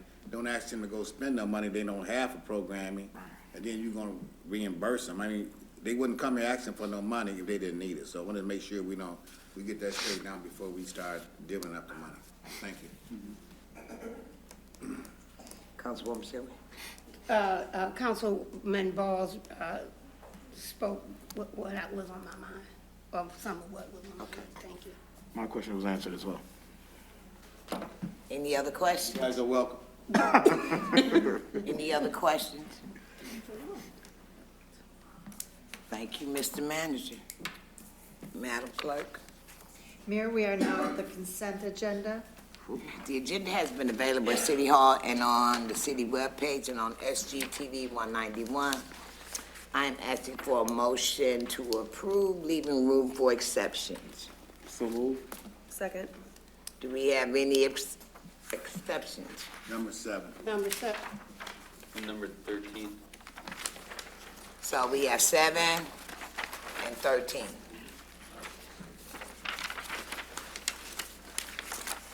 Is there any others? All those in favor signify by saying aye. Aye. All those opposed, nay. Madam Clerk. Item number 7, approve the waiver of the sensitive use distance requirement for proposed marijuana retail establishment at 1030 Gratiot and authorize the mayor to execute a letter reflecting the same. That was council members Sylvia and Valls. Councilwoman Sylvia. Okay. Myself and the city manager are kind of getting information going back and forth in regards to that. And I also talked to other council members trying to get clarity on this. But my opinion with this is I think we might set a precedence if we start allowing, whether it be marijuana vendors or any others, not to adhere to what the rules are and not bend them.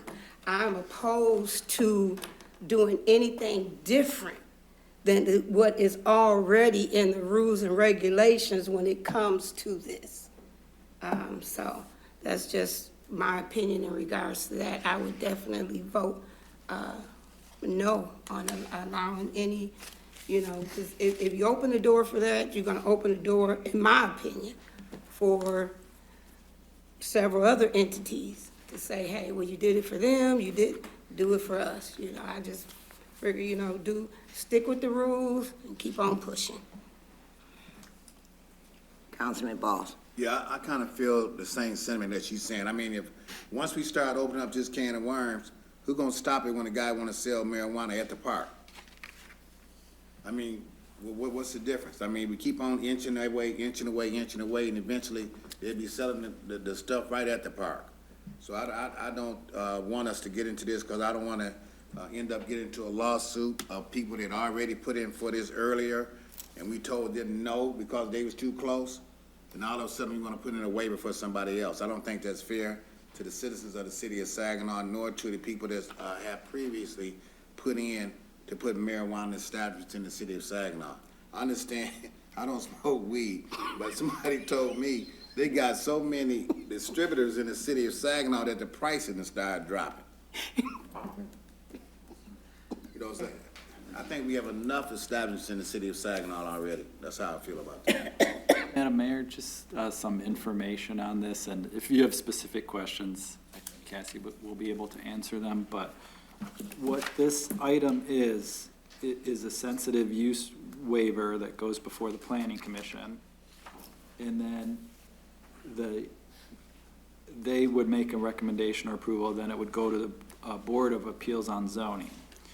So in order to go before the Board of Appeals on Zoning, they need an approval from the group that owns the property that would be the issue for the sensitive use. So that's why it's here. Council isn't necessarily approving this waiver. What you're saying is that you don't object to this going to the Board of Appeals of Zoning. So the thought that it does sets a precedent. I believe there have already been a few of these approved. Variances approved that are within the special, where a sensitive use waiver has been approved a few times already. So, You know, I was waiting for either Bob or Cassie to get up, because they can explain it a little better. Hey, Yes, sir. Yeah, before council has any more discussion, there should be a motion, but I think we need to offer department head That's and the fine. manager to respond to their initial question. I got a question for the city manager, and hopefully she will hear this. But why are we getting this now, and you put waivers for other people, and you didn't come to us and ask us for waivers? Because under the sensitive use, you only go and make the request to the owner of the property. That's the way the ordinance is written. So I don't know what the other ones were. Cassie probably has that, but if it's a school property, the schools approve it. If it's a church, the church approves it. This happens to be within, I think, 40 feet closer to a park. So the city owns the park, so it comes to the city to approve. Yes. So far, the only waivers that have been granted to marijuana establishments are to allow them to be closer to another marijuana establishment than the setback that is required in the zoning ordinance, which is 500 feet. So since that setback is just from another privately owned business, it did not have to come to city council for approval. This is coming before city council because you are the owner of the sensitive use, which is the park, Bordney Park. So the site plan actually that already went to the planning commission was approved contingent on approval of this waiver. So the original site plan was actually for a marijuana dispensary to be located in the corner building that was the Riverfront Trade, which was a pawn shop on the corner of Brockway and Genesee. The new developers, that developer actually passed on the project, a new developer came in, and through talking with our urban planner and our city staff and planning commission, they decided that actually the better use for a marijuana establishment on that corner would be to put in the dispensary into the Hamilton Street Bakery, which has closed. So they will be able to utilize the existing parking, demolish that building on the corner, and be able to open up visibility for drivers through that area.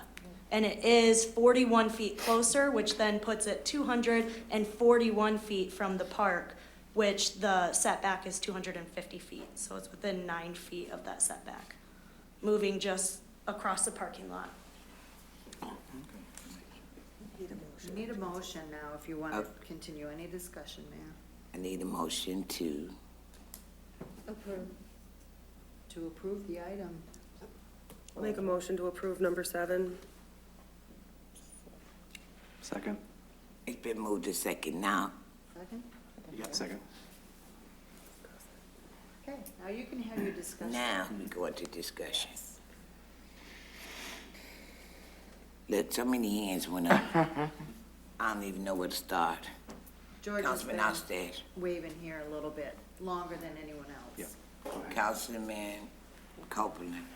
To get clarification, a couple of months ago, we had a situation like this, but it was with the school district. The school district was not in support of the variance, but the variance was approved. So basically, whether we pass this or not, or disagree, it is still left to the zoning board of appeals to determine whether or not this will be approved or not. For the one that went before the Board of Appeals of Zoning that you're speaking of, that was actually a closed school. So it was determined that we were figuring out if that is considered a school building when it is not operating as a school building. And by approving that, essentially we're setting precedents that any closed schools are not considered a school building. So it actually was not then breaking that setback. Ultimately, the Board of Appeals on Zoning considered the fact that the school had not been open to classroom Exactly. activity for, I believe it was at least a decade. Exactly, and the church had said something, yeah. Their determination was that it wasn't a school for purposes of the setback. Gotcha.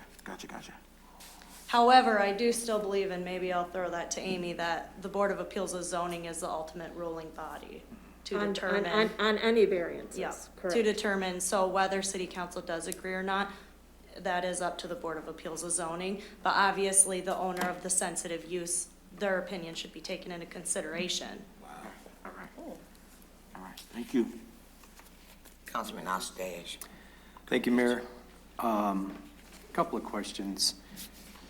Actually, clarification as we just talked about too. I think when the school that came to the zoning board of appeals, that actually the ordinance itself in the state statute says that the business or whatever's within the setback has to be operating. So one dispensary operating within another dispensary, because one could close and then that kind of severs. So I just want to clarify that too, because that is part of the process and the ordinance that we have. But the other thing I wanted to ask you, do you know exactly right now how many operating facilities we have in the city? I think 4.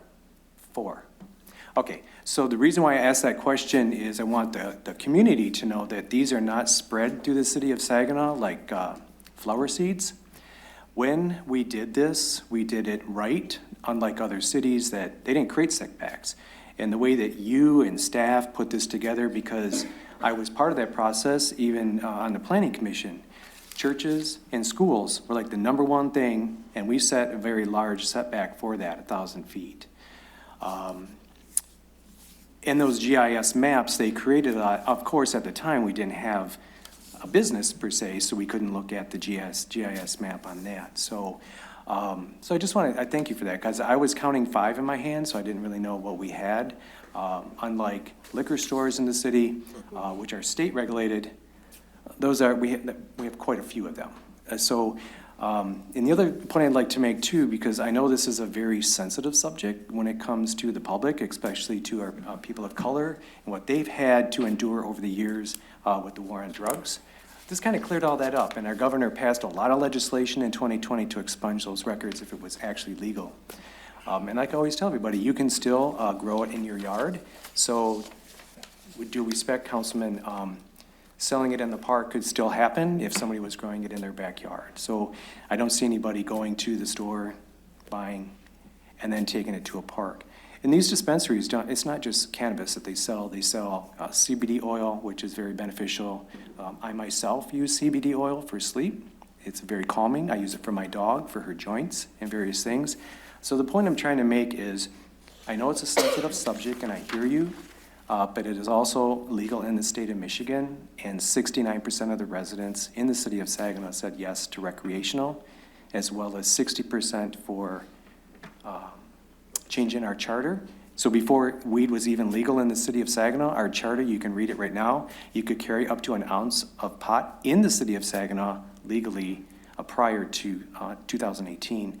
And of course, back to 2008, when 68% of the residents of Saginaw said yes to medical, and it was denied by the council at that time. So a little history, I'm just trying to put out there for just a lot of the uneasiness that I always hear when we have this tough conversation. Councilman Sylvia. I'm sorry. Are you done? I'm good, ma'am. Okay. Councilwoman Sylvia. Excuse me. You said councilman, but anyway. Councilwoman. I know. I correct you. We're gonna have a little joke. But anyway, my thing would be, first, I know it had to be a mistake when you said Brockway and Genesee. Right. Yes. Yeah, It's but not I know it Brockway. was. Don't worry about it. Sorry. That's all right. But my thing, couple things. Why bring it to council if, regardless of what we say, it's gonna go however it's gonna go? And it's not so much of what it is, because a lot of people use marijuana and whatever is in there. I have no idea what's in there. But, seriously, but, I don't think that's really the issue. I think my issue, for me, it's changing something that's written and giving them like a break to do something else. That's my only issue. That's the only issue I have.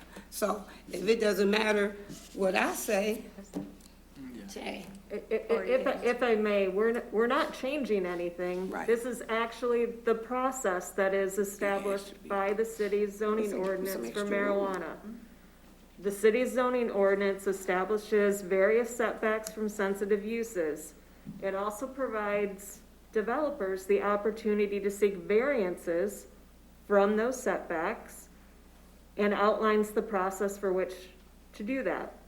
Variances are granted by the Board of Appeals on Zoning, but part of that process in going to the Board of Appeals on Zoning is to seek the consent of the property owner. So that is the step that we are at. So they are in fact following the established process.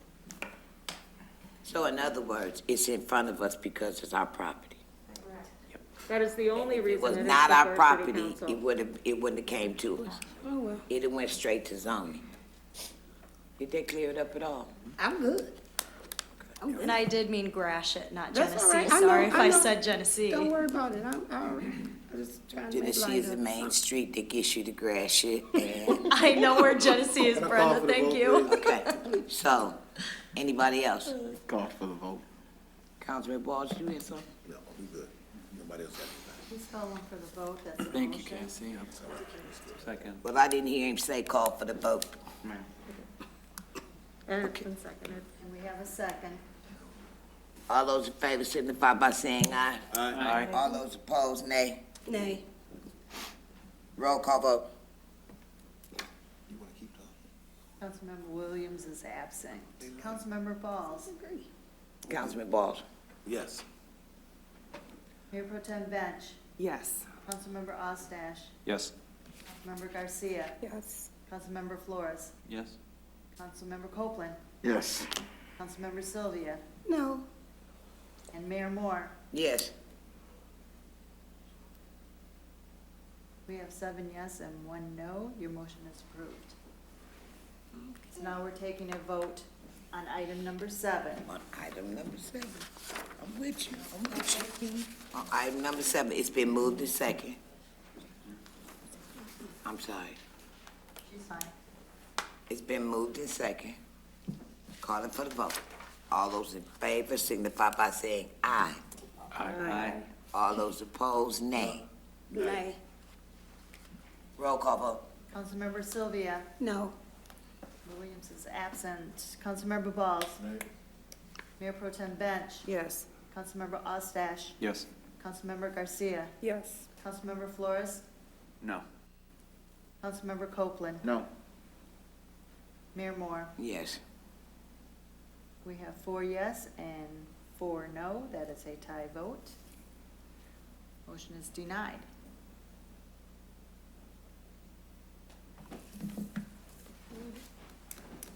What's next? Number 13. We're on item number 13. It's approved the trade-in of one 2022 Ford F-250 pickup truck to McDonald Ford for $29,950. Further, approve the purchase with McDonald Ford for one 2023 Ford F-250 for $330,800 through the Municipal Vehicle Buyback Program, and pending budget approval for fiscal year 2024 through fiscal year 2026 for the police department. Councilmember Flores. Thank you. Hey, Phil. So it's just a difference between $850 for the new vehicle? Yeah, so the way this works is, it's basically, the first time we bought the truck, we paid, just call it the $29,950, but after the end of the year, they pay us back the full price we paid, and then we just pay the difference between what that truck is today, and then the trade-in value of the other one, yeah, they're at the same price we paid for it, so it's, that truck is now $30,800, so we gotta pay the difference between the $29,950 we paid a year ago and then what that 2023 model costs new. So it'd be just $850, and then there wasn't, do we still need that additional money for like the recal or putting the sirens or anything else? Yeah, so what we gotta do is whatever we had upfitted on the existing trucks, we just take it off and then upfit it onto the, But it would be the same cost for putting that? it'll be less now, cause we don't have to purchase it all again, whatever that is, whether it's strobe lights or, it's just gonna be taken off the truck we have and then put onto the new vehicle. Okay, before it was, I think, like 1,600, but it's gonna be less than that. Should be. If I could interject, this is a truck that is unmarked. It is not, no lights, no sirens, nothing. It's No used paint by our job. property room. Okay, So all it is traded in. We get a new one, exactly the same. No Saginaw police emblem, nothing.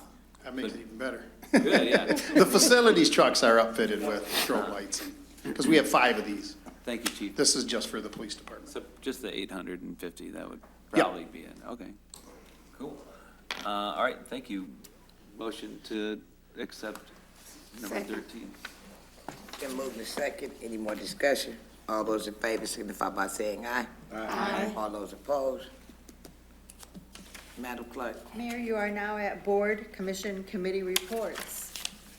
I need a motion to approve 1 through 3. You are at reports. Oh, I'm sorry. Anybody have a report? Yes.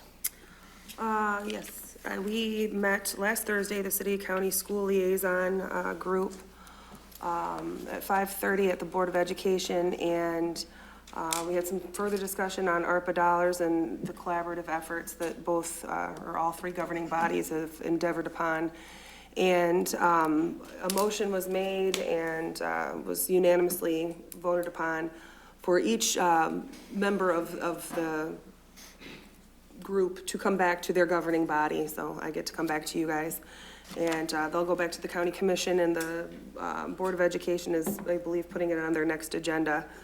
I don't know that we can move with that speed, but the request was from the city school liaison would be for each governing body to reconsider the $5,000 allocation that once upon a time, prior to any of us being on council, each governing body contributed $5,000. It was an annual contribution. I don't know what we can do as far as sustainability, but I think it was in 2008, and I know the manager probably remembers a little better than I do, but 2008, all 3 governing bodies were contributing money. I think the county at that time decided that they were not going to make the contribution anymore. The school district got their money back, and we just didn't contribute any further after that. And so when I joined the group in 2011, we were all already kind of operating for a couple of years without any funding. One of the things that we discussed that they would like to use the dollars for is for the Hot Times in the City, which is a publication that was printed out and sent home with every student, regardless of where they resided, if they were a public school student. It might be something we want to consider since we have allocated all of these dollars to youth programming and things like that, because we now have some other things that might be new to advertise in this booklet, but I recognize that money is, not always free-flowing, and it might not be something that we can work into our annual budget, but I promised I would bring it back to you guys, and I am. So that's all I have. Any other reports? Madam Clerk? Mayor, we are now at appointment for board, commission, committee members. I need a motion to approve 1 through 3, leaving room for exceptions. So moved. Support. Do we have any exceptions? Exceptions. Exceptions, come on. Exceptions. We have a lot of obsession. Tired. I'm gonna blame it on Nicole. Okay, do we have any exceptions? All those in favor signify by saying aye. Aye. All those opposed, nay. Madam Clerk. We are now at resolutions. We have one this evening. It's in regards to a request to establish an obsolete property rehabilitation district at 1315 North Fifth Avenue. I need a motion to adopt. So moved. Second. Any discussion? All those in favor signify by saying aye. Aye. All those opposed? Madam Clerk. We are at unfinished business. We have one item, and it's regarding the motion to allocate American Rescue Plan Act funds to Saginaw Public Libraries in the amount of $20,000 as amended to include all stipulations and conditions as required. This motion is from the January 13th meeting, and it needed to be voted on. Approval, recommendations, and I'm asking for discussion, what? And I'm asking discussion, and then call for the vote. what happened was, we didn't vote on it. It was the race to say, move for adjournment. And I did ask, was there anything else? And we had not voted for that 20,000 that we had allocated out to the library. Yes. Excuse me, I'm sorry. Are you saying we already voted? No, what we did was, there was some money on the table, and we said it, but we never voted. And it was two different motions, one for Hoyt Park, one for the library. We did Hoyt Park, but we did not do the library. Right. There was a motion to right? amend. To amend it. Amend We it. took that vote, but we didn't get back to that main motion. Okay. So you have to vote on the main motion as amended. So I was That close. vote. So, Do we have a question here, yes. Oh, no, I was gonna say, can we call for the vote? or? Oh. Second?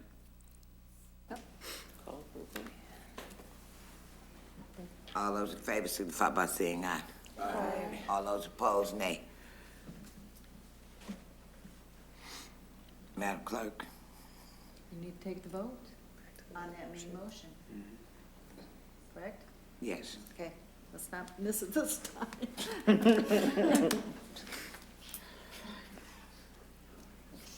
Didn't we take the vote on the main motion? No, you just took the vote on calling the Oh, question. that's right, call for the motion. Okay, let's go back to the original motion.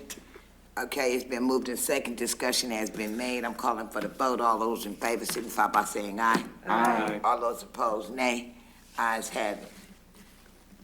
Madam Clerk, You are now at miscellaneous business. is there any other business that needs to come before us? Yes. February 2nd, 7 o'clock. AM. A.M., not P.M., A.M., the Civic Center. It is the state of the city and county address, I'm sorry. And so I ask that if you guys can get up, please get up with me. Let me get some CBD. Not even put you Okay, to sleep. so, That'll put you to sleep. Madam Clerk, so if we have nothing else, I need a motion to adjourn. So moved. Second. All those in favor signify by saying aye. Aye. All those opposed, nay.